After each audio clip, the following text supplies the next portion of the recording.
Assalamualaikum warahmatullahi wabarakatuh. Ya, ketemu lagi ya sedulurku, koncoku di Jakarta Flasher ya. Dan alhamdulillah ya masih dikasih rezeki. Ini kedatangan lagi ya sedulurku dari Jakarta Selatan ini ya. Ini membawa HP Realme C2 ini ya. Kondisinya sebenarnya normal ya, touchscreen-nya masih normal. Dan terus gambarnya LCD-nya pun masih bagus ya. Dan ini masnya ini minta diganti touchscreen-nya ya. Dan ini masih stok spare part saya untuk Realme C2 ini masih banyak ya. Jadi ini akan saya ganti touchscreen-nya. Untuk tipe Realme ini touchscreen ya, bukan kaca glass ya. Beda ya, kalau kaca glass itu touchscreen-nya menyatu sama LCD ya. Kalau touchscreen-nya menyatunya sama kaca glassnya ya. Dan ini langsung saja ya akan saya bongkar dulu handphone Realme C2 nya ini. Dan ini untuk masnya yang dari Jakarta Selatan ini nungguin ya, ini HP-nya langsung bisa ditungguin ya. Jadi untuk datang ke tempat saya biasanya langsung bisa ditungguin ya, karena juga kasihan pada jauh-jauh ya, dari Tangerang, Parung, Depok, Bogor, Cikarang, Karawang ya. Kalau nggak ditungguin ya kasihan, ya suruh bolak-balik ya. Alhamdulillah ya untuk pemasangan touchscreen dan kaca glass bisa ditungguin ya. Kalau untuk AC ya kadang-kadang nggak bisa karena emang membutuhkan waktu ketelitian ya kalau AC ya. Kalau untuk kaca glass, touchscreen insya Allah bisa ditungguin ya. Ini sambil saya bongkar-bongkar handphonenya, saya ngoceh-ngoceh sendiri ya, nggak apa-apa ya lur. Dan ini masnya sampai bengong ya ngeliatin saya ya. Yang punya handphone sampai bilang mas nyerpis bacot aja mas. Gak apa-apa ya lur ya, kalau nepis di tempat saya pokoknya saya ajak ngobrol ya lur, nggak diem-dieman ya. Banyak tukang servis pada diem di belakang ya. Kalau saya mah kalau nyerpis di tempat saya langsung bisa ngelihat ya lur, saya deket sama saya ya, bisa ditungguin dekat saya lur. Dan ini kondisinya udah kebongkar seperti ini ya. Sambil saya ngoceh sambil bongkar-bongkar aja ya, nggak apa-apa ya. Biar teman-teman yang penasaran ya, katanya nggak bisa diganti touchscreen atau glassnya. Biasanya yang datang ke tempat saya ini ya lur, pada melihatnya sampai melotot-melotot ya. Ojo lali subscribe guys yo, ojo lali gratis.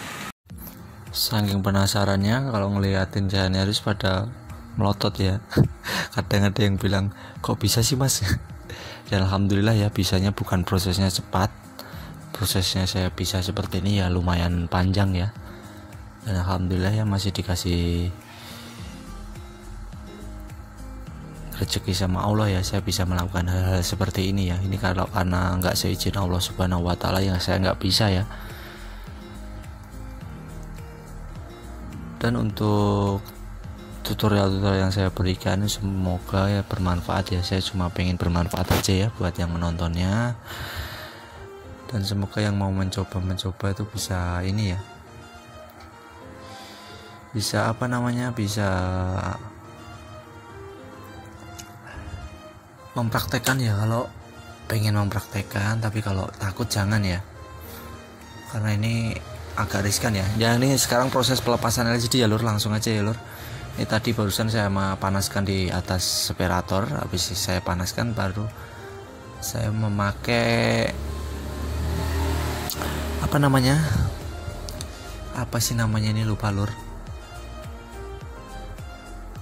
Mika tipis ini lur ya. Ini mika tipis bekas-bekas tempered glass ya yang saya pakai ya lur. Mika tipis saya putarkan di pinggiran LCD-nya seperti ini ya. Tapi dipanaskan dulu ya di atas alat separator tadi. Sebelumnya sudah saya panaskan tadi. Kalau nggak ada separator, kalau nggak pakai blower juga bisa ya lur, dipanaskan pinggir-pinggirnya. Terus kita cari jalan ya. Ini tujuannya ini kita bisa cari jalan ya. Baru kita masukkan mika tipis. Ini mika selanjutnya, ini mika bekas plastik bekas ini ya. Lemoka keringnya yang tipis buat dimasukkan. Nah seperti ini ya, pelan-pelan. Kalau udah masuk tinggal kita tarik seperti ini ya. Kita tarik perlahan seperti ini. sabar aja ya. Ini inti ini sabar ya. Jadi kalau untuk pemasangan touchscreen gelas itu cuma butuh kesabaran ya, nggak perlu ilmu-ilmu yang sangat ribet ya. Ilmunya cuma sabar ya, intinya sabar, pasti bisa, saya yakin itu ya.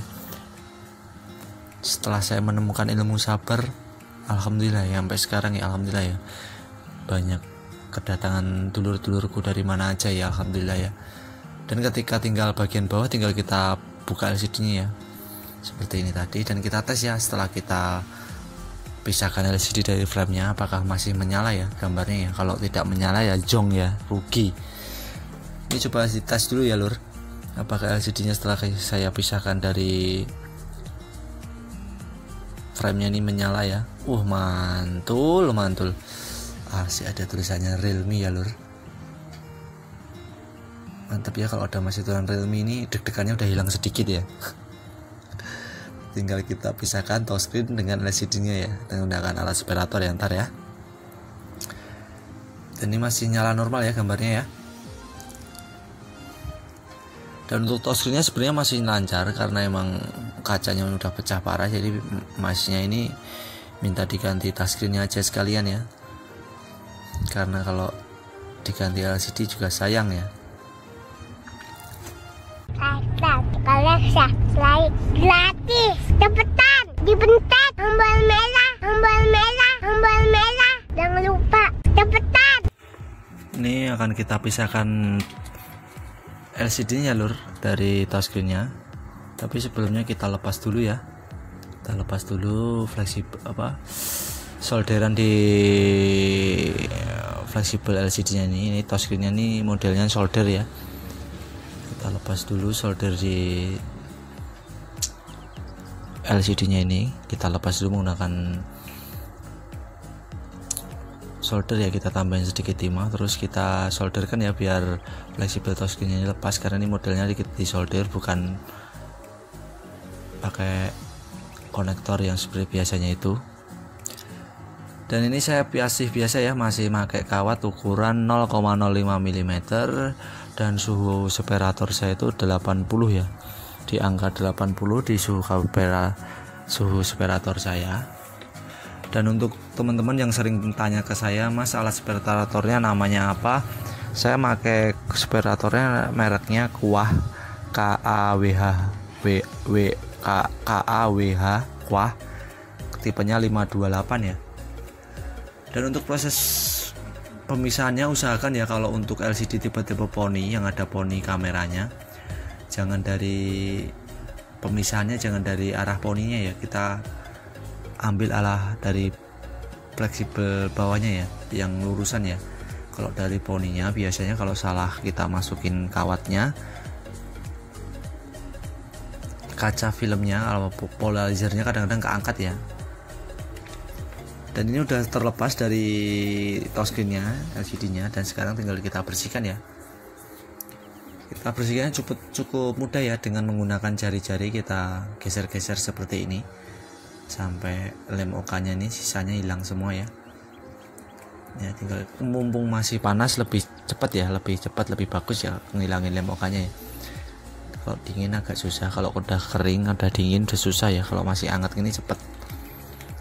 Kalau udah dingin kita panaskan lagi dulu di atas separatornya sebentar ya, baru kita tarik-tarik lagi lem OK-nya.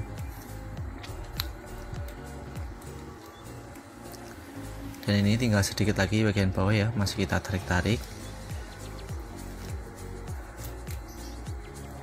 Dan untuk teman-teman yang belum paham, masih belum takut-takut mempraktekannya, insya Allah lama-lama bisa ya lur. Tenang lur, jangan takut lur. Saya dulu juga begitu lur. Insya Allah ikutin terus ya lur video-video saya, insya Allah berguna. Insya Allah bisa menuntun dulur-dulur semua buat bisa seperti ini ya, masang-masang kaca, glass, touchscreen ya. Insya Allah saya kasih trik-triknya ntar ya, triknya sedikit demi sedikit ya. Untuk saat ini saya sering postingnya secara full tutorial gini ya, dari awal LCD pecah terus sampai jadi ya. Jadi ntar insya Allah bulan-bulan depan saya kasih trik-triknya ya, dari cara mengambil LCD dari mengangkat LCD dari framenya, terus cara menyatukannya biar tidak jadi gelembung dan lain-lain ya lur. Insya Allah ya, doain sehat-sehat terus, semoga ya kita bisa berjumpa di lain hari ya lur, kita bisa bertemu terus di video-video saya lur. Semoga sedulur semua sehat-sehat di rumah ya. Dan ini untuk pemasangan lem OK-nya biasa ya, saya pasangkan di kacanya kalau nggak touchscreen-nya ya. Saya jarang sekali masang di LCD-nya karena beresiko ya, karena kita nggak pelan-pelan beresiko ya. Jadi untuk para pemula yang baru belajar jangan masang lem OK-nya di LCD-nya ya, salah-salah LCD-nya pecah ya. Mendingan pasang di touchscreen-nya ya, tidak beresiko ya. Mau ditekan sekencang apapun asalkan bawahnya rata nggak mungkin pecah ya kacanya. Untuk kemungkinan pecahnya sedikit ya daripada LCD-nya yang kita pasang lem OK-nya ya. Untuk langkah selanjutnya, sebelum kita satukan, kita pasangkan dulu ya, kita bersihkan LCD-nya dari bekas-bekas lem OK-nya tadi, terus bekas debu-debu ya, usahakan nggak ada debu ya di LCD yang mau kita pasangkan touchscreen yang barunya. Usahakan dimulai dari yang nggak ada fleksibelnya kalau touchscreen ya, karena ini fleksibel touchnya di bawah, jadi saya mulai dari atas ya penyatuannya ya. Kita satukan di bagian ujung atas dulu, terus jangan lupa ya, yang saya pegang bagian ujung bawah itu saya kasih rongga ini ya, biar ada udara, biar masih ada udara sehingga tidak terjadi gelembung ntarnya ya. Saya kasih udara, terus tinggal kita pijit-pijit seperti ini ya, pelan-pelan, terus kita pijit ya sampai benar-benar semuanya rata, ke kiri terus ke kanan, ke kiri terus ke kanan, seperti itu ya, sampai semuanya merata sampai atas. Dan usahakan pelan-pelan ya, jangan nggak usah buru-buru, yang penting hasilnya mantap ya, hasilnya itu memuaskan ya. Dan seperti ini yang punya handphone ini nungguin ya, saya bisa ditungguin ya. Usahakan kalau sudah bisa seperti ini teman-teman, kalau ada yang mau nungguin ditungguin ya, kasihan ya yang punya handphone satu ya. Kalau punya handphone dua ya nggak masalah ya, bisa pakai yang satunya, kalau satu doang kasihan ya. Dan untuk sesi terakhir pemijitan, usahakan diambil dari satu sudut ya, satu sudut yang satunya, kalau nggak sisi kiri, kalau sisi kanannya ya. Usahakan untuk pas terakhirnya agak kencang dikit ya, agak cepet ya kalau pas terakhir ya, pas di sudut terakhir dikencangin sedikit, dan hasilnya pun mempesona ya, hasilnya pun maknyos tanpa gelembung ya. Dan ini kita satukan dulu ya fleksibel touchscreen-nya ke LCD-nya ya, karena ini udah kita satukan touchscreen-nya. Ini touchscreen-nya kita solder lagi ya,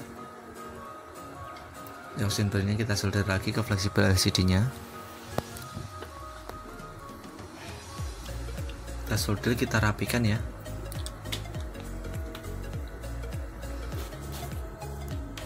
Kalau udah seperti ini tinggal tersenyum ya saya ya, karena udah pasti dapat sobek notanya ya. Ya alhamdulillah ya, untuk harga itu ya relatif ya sebenarnya.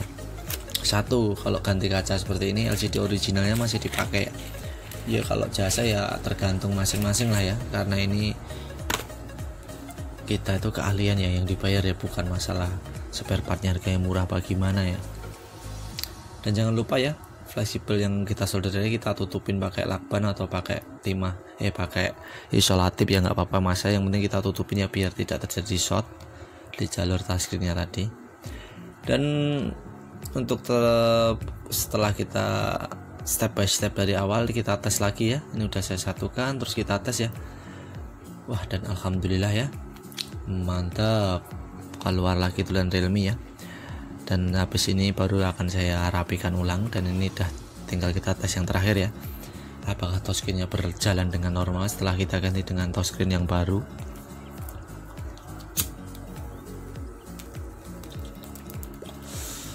Mantap ya, semoga tutorial dari Jakarta Official bermanfaat bagi dulur semua. Wassalamualaikum warahmatullahi wabarakatuh.